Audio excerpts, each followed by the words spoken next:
මගේ හොඳට තිබ්බ කුඹුරට ඌර පැනලා හොඳටම තලලා. ඒ හින්දා ඉතින් මන් තීරණය කළා මේ රචින්නයක් ටයිමින් වලට සෙට් කරලා දාලා කුඹුර රැක ගන්න පුළුවන්ද කියලා බලන්න. ඉතින් මම අද කියලා දෙන්න යන්නේ ටයිමින් වලට රචින්න වැලක් කොහොමද හදාගන්න කියලා. ඉතින් ඔකට ඕනේ රතිඤ්ඤා ඕන වෙනවා. ඉතින් රතිඤ්ඤා පෙට්ටියක් ගෙනාවා මම. ඊට පස්සේ ඕනේ කඹයක්. සාමාන්‍ය මහත කඹයක් කොහු කඹයක් තමයි ඕනේ. මෙන්න මේ වගේ පරණ කඹයක් හොයාගන්න. ඉතින් මේ කරලා මේකට රතිඤ්ඤා කරල් 10ක් වගේ ගන්න ඕන. සාමාන්‍යයෙන් පැය 8ක් විතර පත්තු වෙන්න.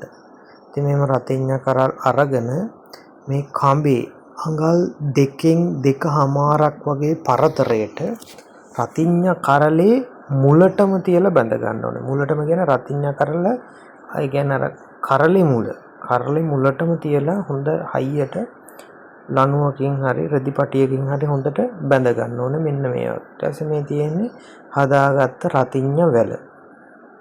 මෙන්න මේ විදිහට තමයි තියෙන්නේ. ඉතින් මේක රැයට වෙලට අරන් ගිහිල්ලා එල්ලලා අර කොහු ලණුවට ගින්දර තියන්න ඕනේ. ඉතින් ඒකට ගින්දර තියද්දී ඒක ඇවිලෙනවා. ඇවිලලා ටික ටික පත්තු වෙන්නේ